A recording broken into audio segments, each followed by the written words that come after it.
Ako si Neil Ako si Noreen. at ito ang aming kwento ng biyaya at pagpapala ng Panginoon.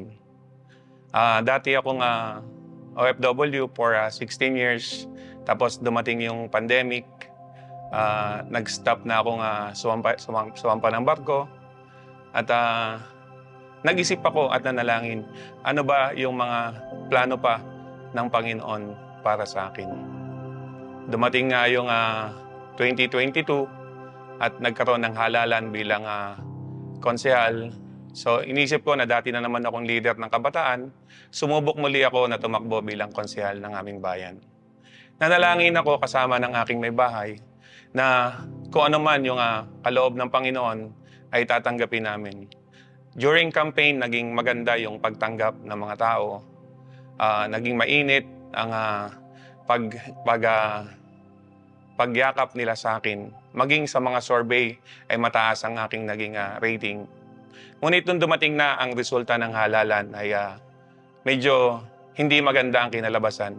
Kaya ako'y nalungkot at nagkaroon ng pagdadamdam.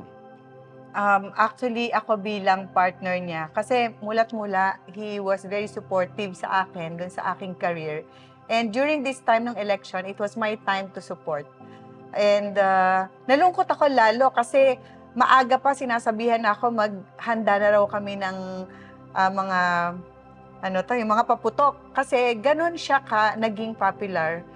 It was, nung hindi siya nanalo, it was extra difficult for me, extra painful because you can see your loved one, how he fought and how painful it was para sa kanya.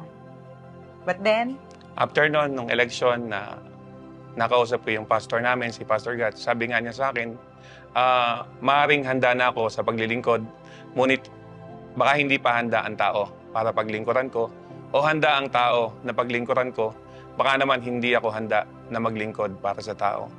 So, after ng isang taon, nagkaroon uli ng halalan, eleksyon naman ng kapitan, may mga paanyaya sa akin na tumakbo muli ako bilang kapitan ng aming barangay dahil gusto nila akong maging leader. So nagdesisyon ako na tumakbo bilang kapitan ng aming barangay. At muli, naging maganda ang pagtanggap ng mga tao. At sinasabi nga nila, hindi pa man daw naghahalalan ay tapos na ang eleksyon sa aming barangay. Ngunit ganun pa man, kahit na naging mainit ang pagtanggap ng tao, ay hindi ako nagtiwala sa sarili kong kakayahan at sa mainit na pagtanggap ng tao. Bagkus, nagtiwala ako kung ano ang magagawa ng Panginoon para sa akin. Bago ang filing ng candidacy at maging sa halalan, sinabi ko sa Panginoon, isinosurrender ko ang lahat para sa Kanya, sa Kanya. Ang laban na yon ay hindi ko lang laban, hindi lang laban ko bilang pagkakapitan, kundi laban na kasama ang ating Panginoon.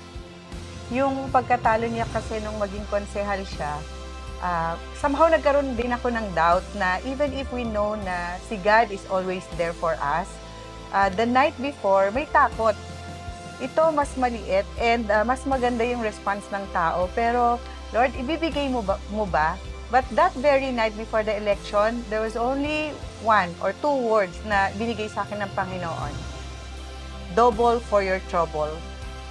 And come election day, yes, He gave us double the blessings for the trouble that we had or we experienced during the previous elections. At alam ko na hindi sa pagkakaluklok ko bilang kapitan natatapos yung biyaya at pagpala ng Panginoon. Alam ko at marami pang kasunod na biyaya ang Panginoon na ipagkakaloob para sa amin. Maraming salamat po at iyan ang aming kwento. Salamat po.